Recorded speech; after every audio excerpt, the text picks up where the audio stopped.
अलकापुरी नरेश प्रताप सिंह पर कल रात इसी जंगल में किसी हिंसक पशु ने आक्रमण कर दिया।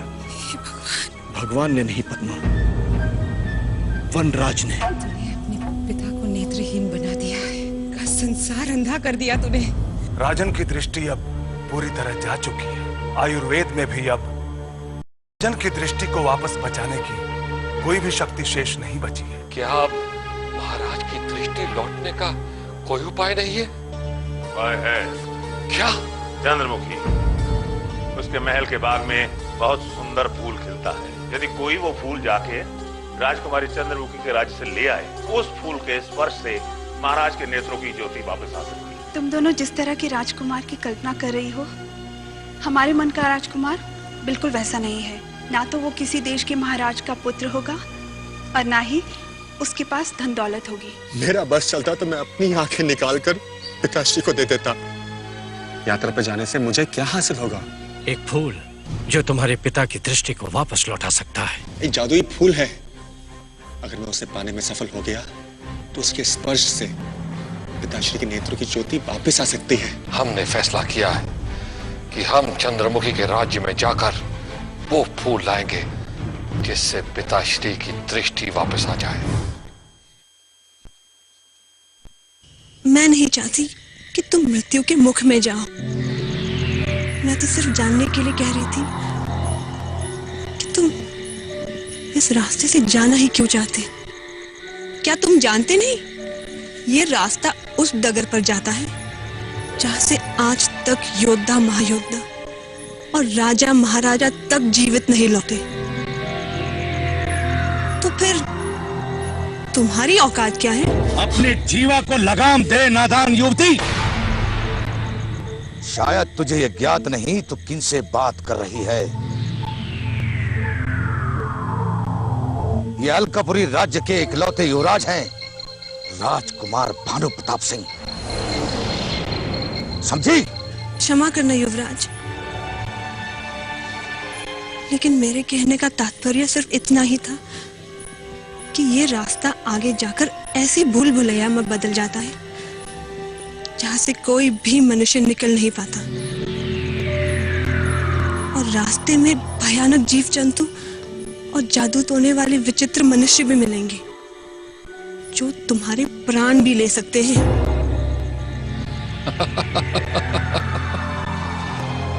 तुम्हारी अल्प बुद्धि पर मुझे दया आ रही है युवती। इस सारी दुनिया में युवराज भानु प्रताप से बलशाली और कोई नहीं। आज तक जितने भी योद्धा पैदा हुए हैं उनमें से कोई भी मुझ जैसे इकलौते महायोद्धा से दो हाथ नहीं लड़ सकता। अरे वाह, आप तो शूरवीर हैं। आपको पहचानने में जरा देर कर दी, क्षमा करें, लेकिन इतना जान ले कि इस रास्ते का अंत रूपनगर राज्य की सीमा पर जाकर समाप्त होता है,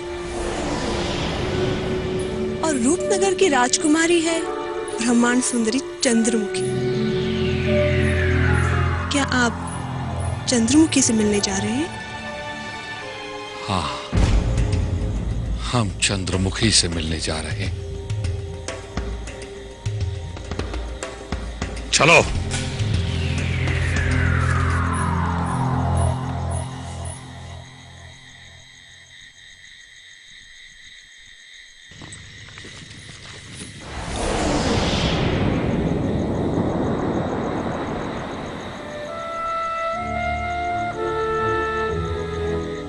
इतना समय हो गया है, कस्तूरी अभी तक आई क्यों नहीं?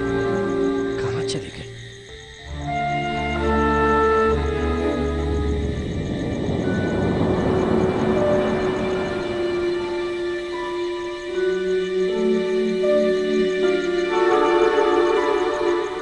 कस्तूरी, आज तुम्हें लकड़ियां लाने में इतनी देर कैसे हो गई? चिंता के मारे मेरे तो प्राण ही सूख गए थे। देखो, कल से सूर्य ढलने से पहले तुम घर लौट आया करो। बाबा, सूरज डूबने से पहले मैं हमेशा की तरह घर ही लौट आती थी, मगर रास्ते में एक अक्खड़ राजकुमार और उसके साथी मिल गए थे। बस उसे रास्ता बताने में जरा देर हो गई। कहाँ का रास्ता पूछ रहा था? कौन था वो राजकुमार?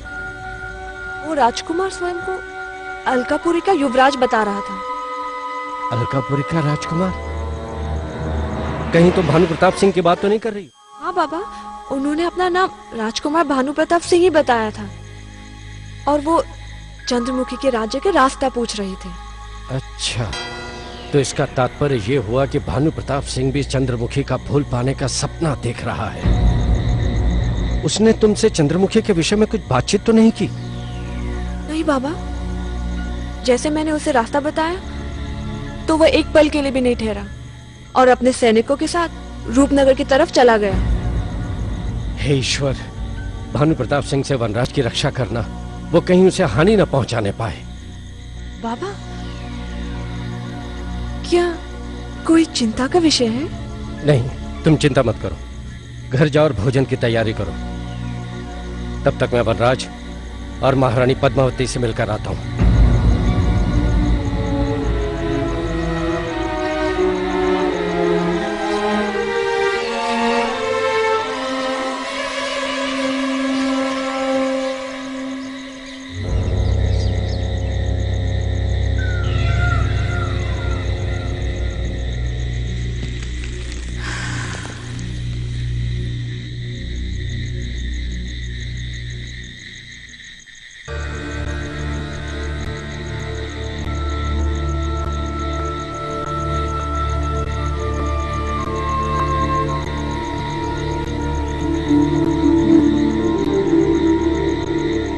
माँ, तुम्हारा स्वास्थ्य तो ठीक है? मेरा स्वास्थ्य ठीक है। मुझे तेरे पिता की चिंता है। न जाने वो किस हाल में होंगे। वो दोनों महारानियों को तो षड्यंत्र करने से ही समय नहीं मिलता होगा। पता नहीं महल में क्या हो रहा होगा। काश मैं उनके पास होती, उन्हें किसी प्रकार का कष्ट न होने देती।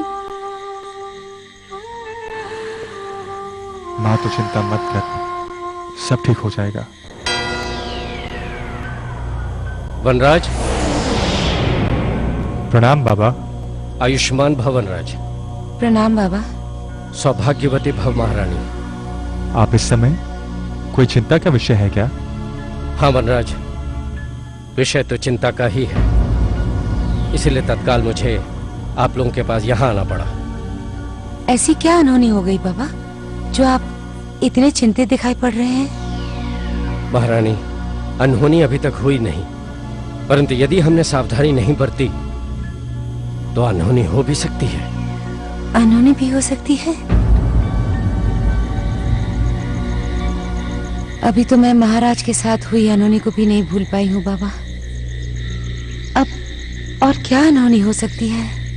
महारानी, अभी कुछ समय पहले भानु प्रताप चंद्रमुखी के राज्य की ओर जाने के लिए निकला है और यहाँ वनराज भी वहां जाने की पूरी तैयारी में है।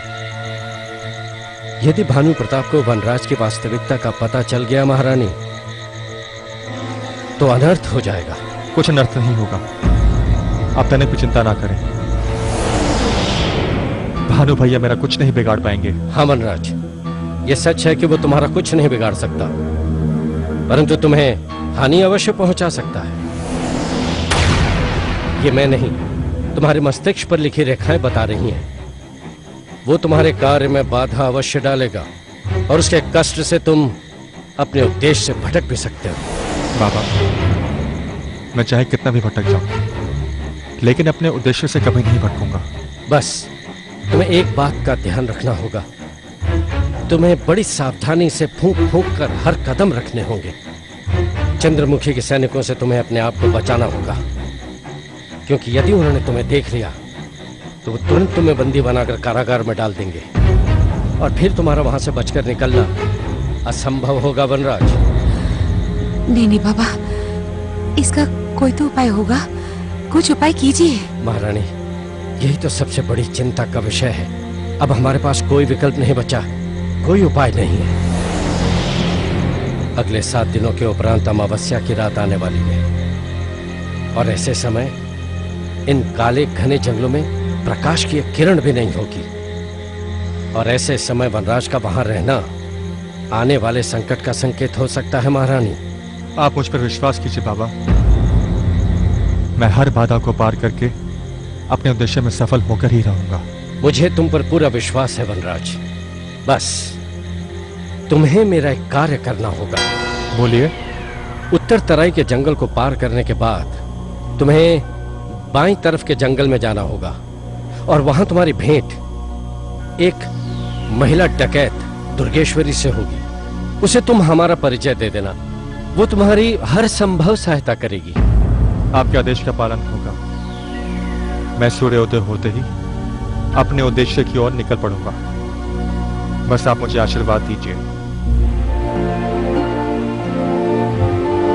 मेरा आशीर्वाद सदैव तुम्हारे साथ है वनराज।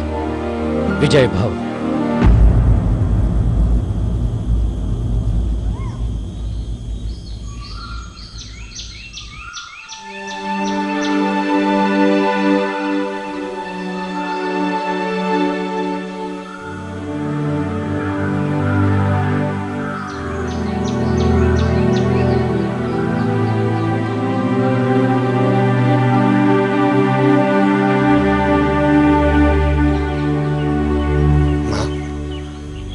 मुझे आज्ञा दे और आशीर्वाद दे, मैं अपने लक्ष्य में सफल रहूं। मेरा आशीर्वाद सदा तेरे साथ है बेटा।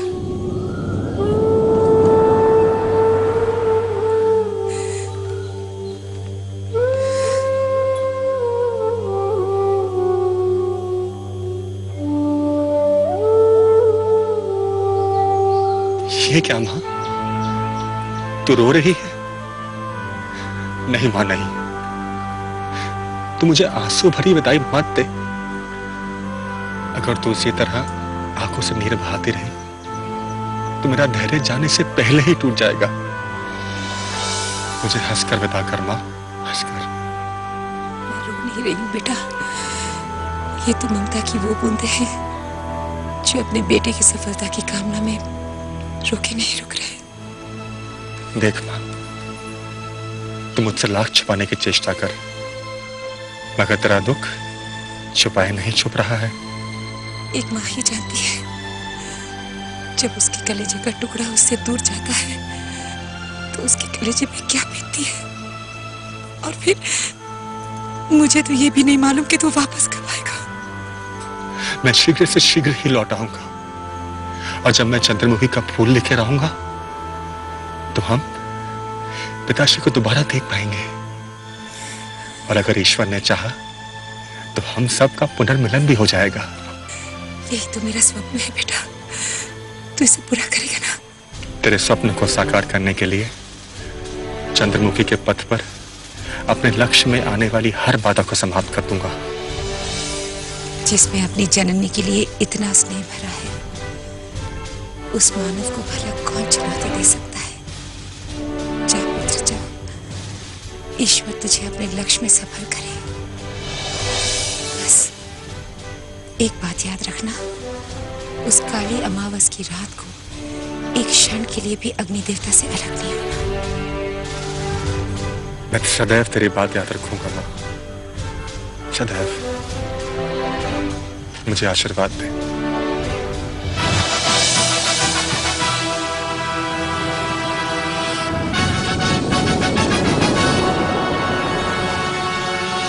चलता हूं मैं।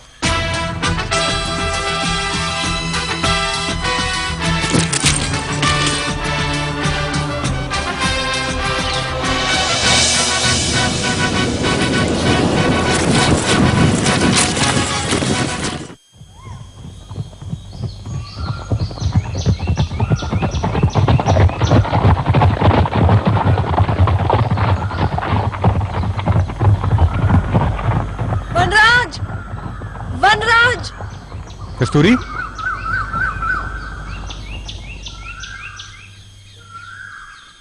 तुम यहाँ? हाँ वनराज, अच्छा हुआ तुमसे मिलना हो गया।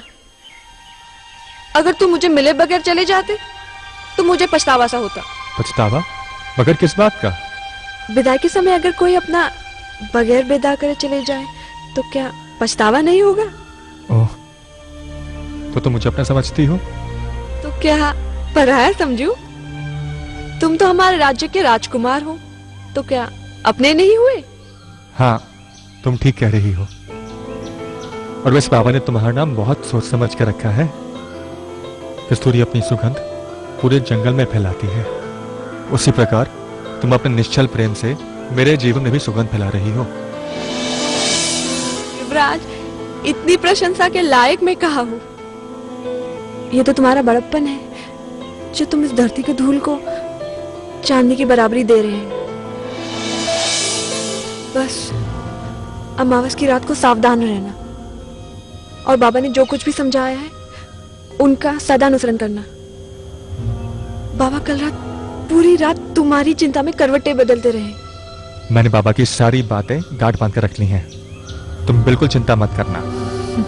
मैंने माँ को भी वचन दिया है कि काली अमावस की रात को मैं अग्नि का साथ एक पल के लिए भी नहीं छोड़ूंगा।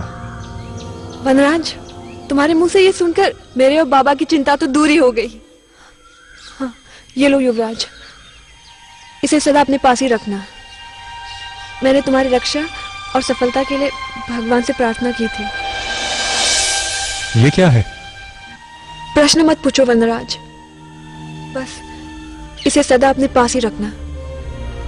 और हाँ, मैंने भानु प्रताप को इसी रास्ते से जाते हुए देखा। भानु भैया?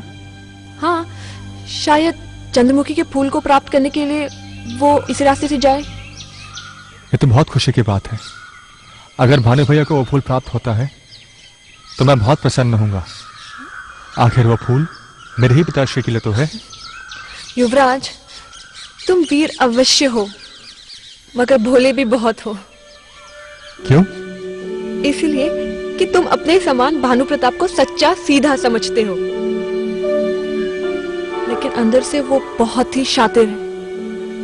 भानु प्रताप को एक बार देखकर ही मुझे पता चल गया कि वो कितना धूर्त और कुटिल मनुष्य है।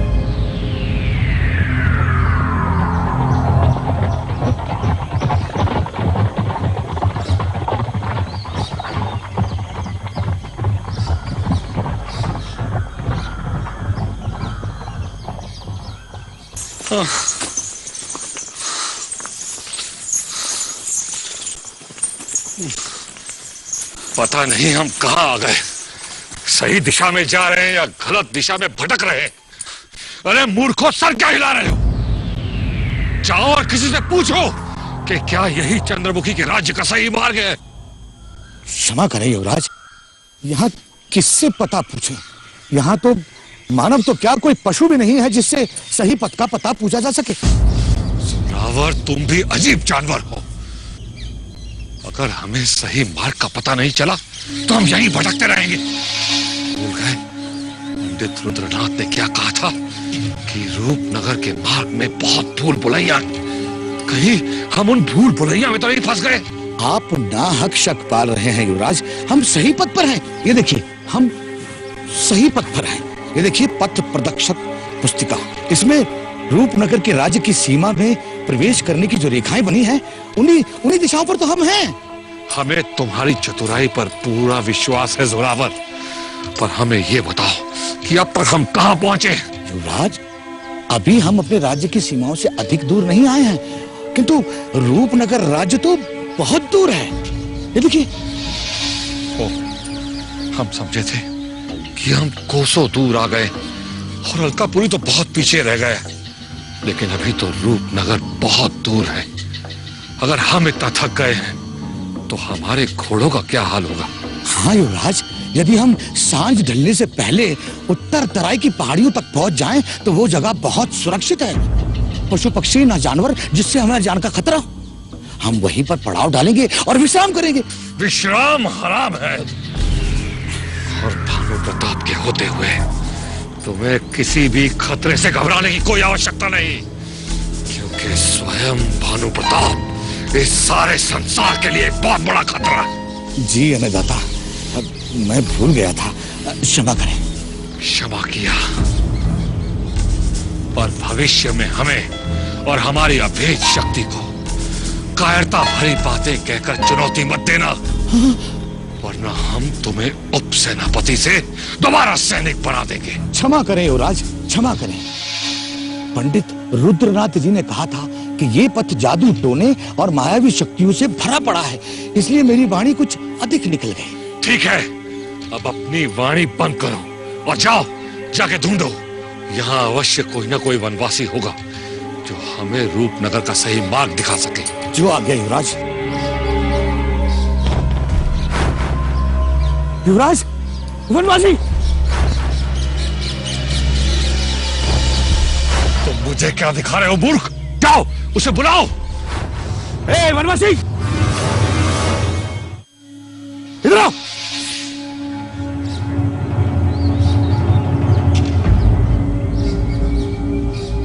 ए वृद्ध, क्या तुम इसी वन के वासी हो? जी, आप कहाँ के वनवासी हैं? ए मूर्ख, क्या तेरे नेत्र फूट गए हैं जो तू अलकापुरी राज्य के राजकुमार भानु प्रताप सिंह को वनवासी कहता है? मैं तेरी जीवा काट लूंगा। क्षमा करें महाराज, हम जंगली जाति के लोगों को क्या पहचान राजाओं महाराजाओं की। खैर, आप फल खाएंगे या पानी पीकर अपनी तृष्णा बुझाएंगे? खाने और पीने की हमें कोई कमी नहीं मूर्ख वनवासी। हमें तो केवल इतना बताओ कि क्या ये मार्ग रूपनगर की ओर जाता है? नहीं अन्नदाता, अब गलत रास्ते की ओर भ्रमण कर रहे हैं। यहाँ से पीछे 2 कोस दूरी पर बाईं ओर जो रास्ता जाता है वो चंद्रमुखी के महल की ओर जाता है। जोरावर सिंह, लगता है कि तुम्हारे सैनिक बनने के दिन करीब आ रहे हैं। जाओ वापस।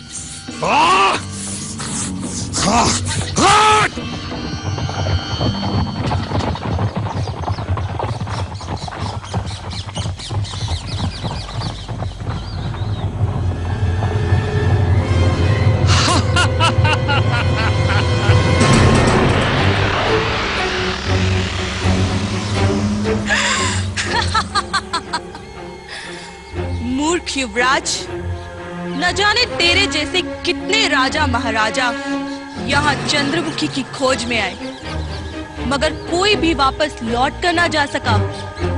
अब तेरा क्या होगा युवराज?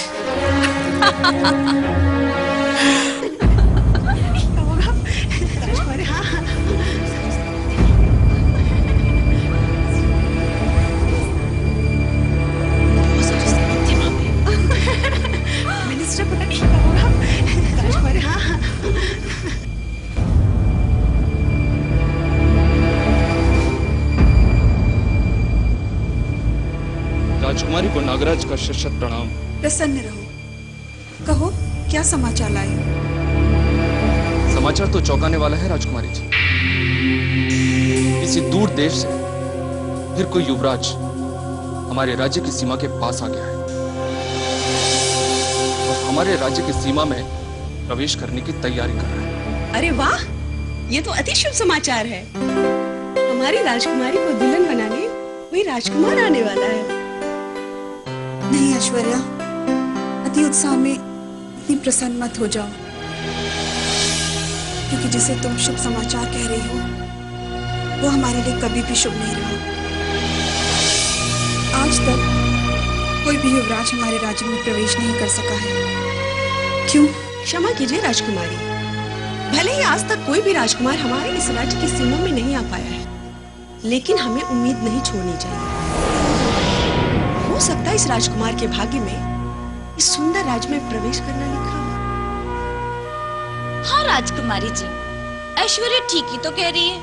आप इतनी उदास क्यों हो?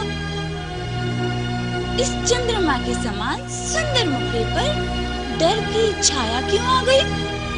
नहीं बेला, तुम नहीं समझोगी। हम तुम्हें फिर कभी विस्तार से समझाएंगे।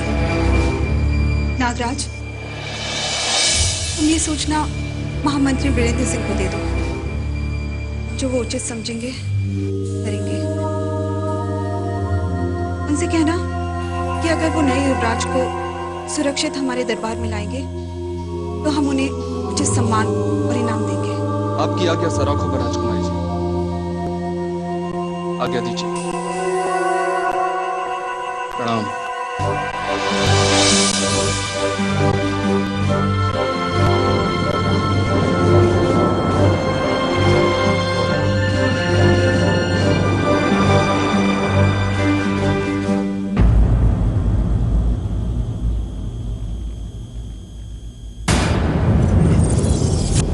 महामंत्री जी सदा अमर रहे। प्रणाम। राजकुमारी चंद्रमुखी जी का संदेश लेकर आया हूं, यदि अनुमति दें तो सुनाओ। अवश्य नागराज, अवश्य। तुम हमारे खास आदमी हो, कहो क्या संदेशा लाए हो? महामंत्री जी, एक और युवराज हमारे राज्य की सीमा में प्रवेश करने के लिए तैयार है। एक और युवराज? बहुत बुरा संदेश लाए हो। खैर, आगे कहो, क्या कहना चाहते हो? राजकुमारी जी ने आपके लिए संदेश भिजवाया है कि यदि आप तुरंत उस युवराज को सुरक्षित लेकर उनके पास तक गए तो वो आपसे प्रसन्न होकर आपको सम्मान के साथ साथ जागीर भी देंगी। अच्छा, तो राजकुमारी चंद्रमुखी अभी तक इस अंदेशे में है कि किसी दूसरे राज्य का राजकुमार आके उन्हें वरमाला पहनाएगा। लेकिन राजकुमारी ये नहीं जानती कि अगर उनके भाग्य में सुहागन बनना लिखा है तो उनके गले में हमारा पुत्र धुआं सिंह, और सिर्फ धुआं सिंह ही माला पहनाएगा। क्यों नागराज, हमने कुछ गलत तो नहीं कहा ना? महामंत्री जी, आपके कहे शब्द तो पत्थर पे खिंची लकीर के समान अमिट होते हैं। विश्वास कीजिए, इस सारे संसार में आपके सुपुत्र महाबली धुआं सिंह के सिवाय और कोई युवराज राजकुमारी चंद्रमुखी के लायक हो ही नहीं सकता है? तुम सच तो कह रहे हो ना? कहीं ऐसा तो नहीं कि तुम हमें प्रसन्न करने के लिए चापलूसी कर रहे हो और हमारी पीठ पीछे जहर उगलने के लिए तैयार बैठे हो? नहीं महामंत्री जी, भला आपका ये दास आपकी झूठी प्रशंसा कैसे कर सकता है? ये नागराज एक बार को आपके नाम के आगे अपनी गर्दन कटवा सकता है, लेकिन आपकी पीठ पीछे विष उगलकर अपनी नाक नहीं कटवाएगा। शाबाश, शाबाश, हमारा तुम पर पूरा भरोसा है। राजकुमारी चंद्रमुखी के विवाह पर हम स्वयं महाराज को न्योता देना भूल सकते हैं, लेकिन तुम्हें नाच गाने पर जरूर बुलाएंगे। दास पर आपकी बहुत बड़ी कृपा होगी। महामंत्री जी, इस दास के लिए और क्या आदेश है? हमारा यह आदेश है कि तुम हमारे पुत्र धुआं सिंह के पास जाओ और उनसे कहो कि हम उनसे तुरंत मिलना चाहते हैं। किसी गंभीर विषय पर हमें उनसे ही बात करनी है। जो आज्ञा। प्रणाम। ठहरो। आज्ञा अन्नदाता।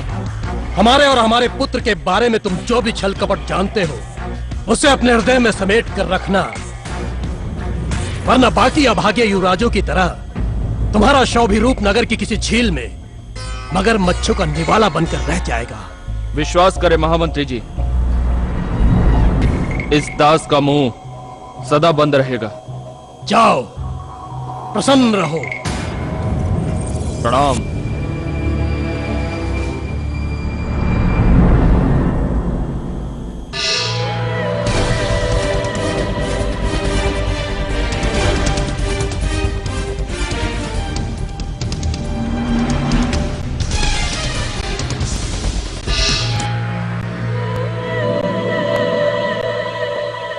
धुआं धुआं। प्रणाम पिताश्री। सदा प्रसन्न रहो पुत्र। पिताश्री, आज आप चिंतित दिखाई दे रहे हैं, क्या बात है? हाँ पुत्र, अब अगर तुमने राजकुमारी चंद्रमुखी को अपने साथ विवाह करने के लिए राजी नहीं किया तो बहुत देर हो जाएगी। अगर कोई दूसरा युवराज रूपनगर में प्रवेश कर गया तो हाथ मलते रह जाओगे। नहीं पिताश्री, नहीं। रूपनगर राज्य में आग लग जाएगी जिस दिन आपकी वाणी सत्य होते हुए दिखाई देगी, और उस आग में विनाश के सिवा कुछ नहीं बचेगा, कुछ नहीं। कदाचित ऐसा ना हो, लेकिन पुत्र तुरंत एकांत में जाकर तुम्हें राजकुमारी को मनाने और रिझाने का कार्य कर लेना चाहिए। पिताश्री, मैं एकांत की खोज में तो हूँ, परंतु क्या करूं? चारों प्रहर राजकुमारी की वो दो डायन सखियां उसे घेरे रहती है। बताइए क्या करूं? तुम्हें एकांत का अवसर प्राप्त करना ही होगा पुत्र। क्या तुम जानते नहीं हो, महाराज ने अपने सुपुत्री के हाथ पीले करने के लिए नगर के बाहर ढिंडोरा पिटवा दिया है। अगर कोई भी योद्धा या युवराज राजकुमारी के साथ विवाह करना चाहता है तो वो अपने राज्य रूपनगर में आमंत्रित है। अब तो पहले से ज्यादा युवराज अपने राज्य की तरफ कूच करेंगे, तब क्या होगा? किस किस का वध करेंगे हम? और अगर इस बात का पता महाराज को चल गया तो महाराज तुम्हारे और मेरे टुकड़े टुकड़े करके राज्य के जंगली जानवरों के सामने डाल देंगे। अरे अरे तुम तो राजकुमारी के बचपन के सखा हो, फिर उसे मोहित करके उससे विवाहबद्ध होने में क्यों देर लगा रहे हो? आखिर किस बात की प्रतीक्षा है तुम्हें? सही बात है पिताश्री, सही बात है। अब प्रतीक्षा की घड़ियां समाप्त हुई। अब जब मैं लौटूंगा तो शहनाई की धुन के साथ लौटूंगा। चंगो मंगो, चलो पीछे आओ, पीछे।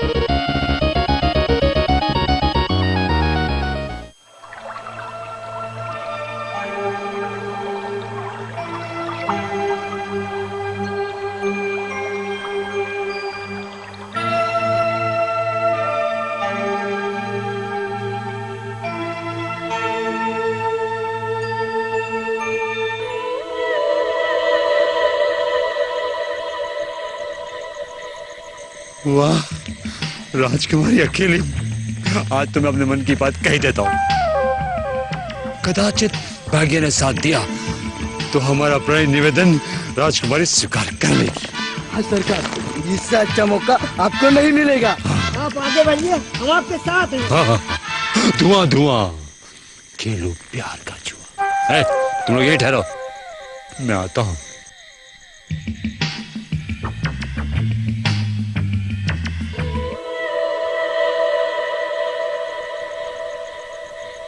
चाचा की चटोरी ने चटनी बनाई, चटनी के साथ चूहे ने पूरी खाई, चूही ने चूहे को चिमटी काट, चूहा चिल्लाया चू। तुम भी चिल्लाओ चू, चिल्लाओ ना चू चू। अरे धुंधु, आओ आओ, कैसे आना हुआ? बताता हूँ, अगर आपकी आज्ञा हो तो मैं वहाँ बैठ जाऊँ? हाँ हाँ, क्यों नहीं, आओ बैठो।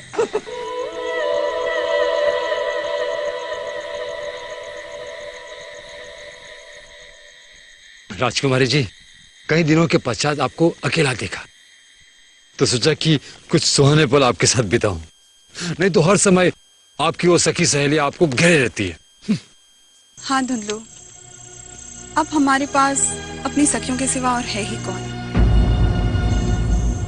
अगर हमारी सखियां हमारा दिल नहीं बहलाती तो इतने विशाल राजमहल में एक क्षण भी बिताना बहुत भारी पड़ता।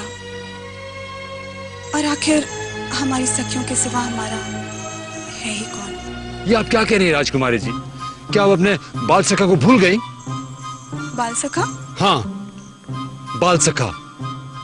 मैं आपके साथ बचपन से खेलते कूदते बड़ा हुआ हूँ, तो क्या आपकी सहेलियों के पहले हमारा साथ नहीं आता? अरे धुंधलू, तुम्हारा स्थान तो है, पर तुम अचानक इतने बुझे बुझे, इतने निराश क्यों हो गए हो? हाँ? वो इसलिए क्या आपने अभी अभी कहा कि आपकी सहेलियों के सिवा आपका कोई नहीं है। हमें सुनकर बड़ा दुख हुआ। राजकुमारी जी, क्या आपका ये बाल सखा आपके लिए कुछ नहीं है? अरे धुंधलू, तुम तो अभी तक बरसों पुराने वही बालक हो जो बात बात पर रूठ जाया करता था। हमने कब कहा कि तुम हमारे लिए पराए हो? हाँ? तो फिर ठीक है। सच बताऊं राजकुमारी जी, मुझे आपकी सहेलियों से बड़ी जलन होने लगी थी। खैर जाने दो, और ये बताओ, हमने महामंत्री जी को एक नए युवराज के आने की सूचना भेजी थी, उसका क्या हुआ? वहां से कोई समाचार आया? जी राजकुमारी जी, पिताश्री ने उस युवराज के स्वागत के लिए रणबीर सिंह को भेज दिया है। जैसे उस युवराज की उनसे भेंट होगी, उसे धूमधाम से इस राजमहल में लाया जाएगा। ठीक है, परंतु हम आज तक ये बात समझ नहीं पाए कि हमारे राज्य में प्रवेश करने से पहले आखिर ये सब राजकुमार कहाँ खो जाते हैं? सच तो ये है राजकुमारी जी, उन युवराजों में से हमारी तरह कोई वीर नहीं है। सभी युवराज हमारे राज्य के पथ में पड़ने वाले चोर, डाकू और मायावी शक्तियों से डरकर वापस अपने राज्य भाग जाते हैं, और फिर बचे कुचे डाकुओं की भेंट चढ़ जाते। ये सुनकर हमें बहुत बुरा लगा धुंधलू। इससे तो हमारे राज्य की बहुत बदनामी होगी। हमारे राज्य में आने वाले अतिथियों की रक्षा करना हमारा धर्म है। हाँ क्यों नहीं, हमारा भी धर्म है। इसलिए पिताश्री ने सारी जिम्मेदारी इन मजबूत कंधों पे डाल दी, इन मजबूत कंधों पर। इसलिए आप विश्वास रखिए कि हमारे होते हुए बाहर से दुनिया के आने वाला कोई भी युवराज किसी मुसीबत में नहीं फंसेगा।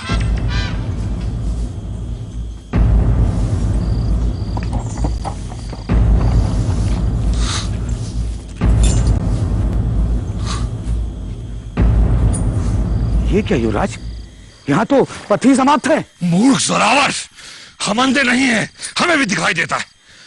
और अब घोड़ों को आगे ले जाने के लिए कोई ना कोई मार्ग तो ढूंढना ही पड़ेगा। चलो। तुम लोग यहीं ठहरो, हम लोग आते।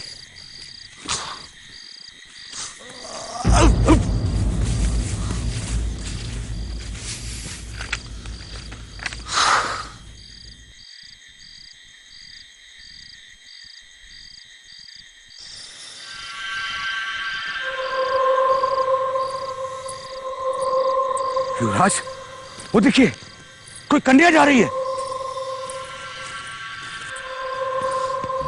ए सुंदरी, ठहरो।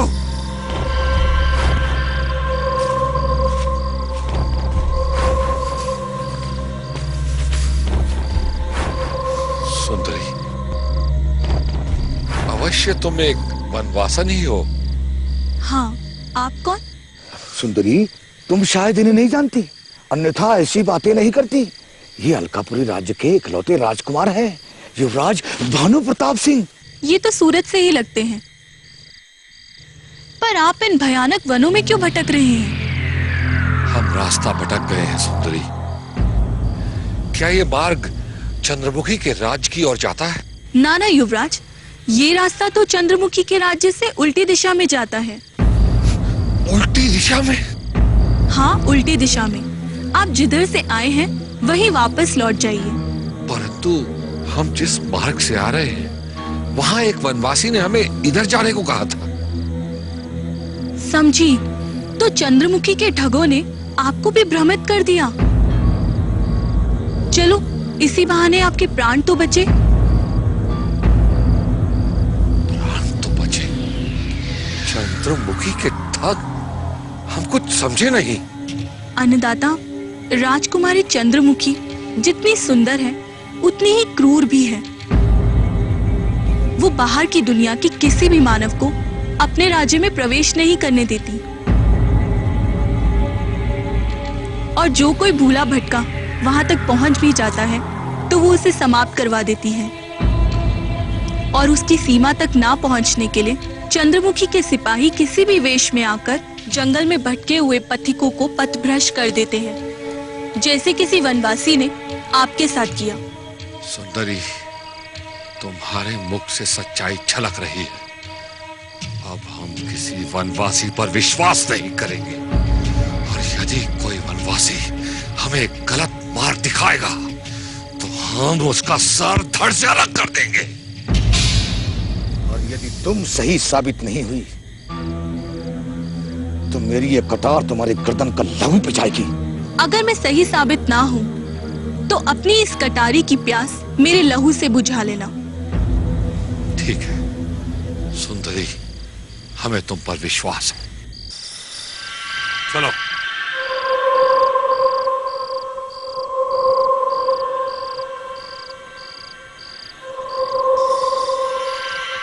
बेचारा युवराज अब इन भयानक वनों में पागलों की तरह एक पद से दूसरे पद तक भटकता रहेगा। पर इसे चंद्रमुखी तो क्या, चंद्रमुखी की छाया तक नहीं मिलेगी।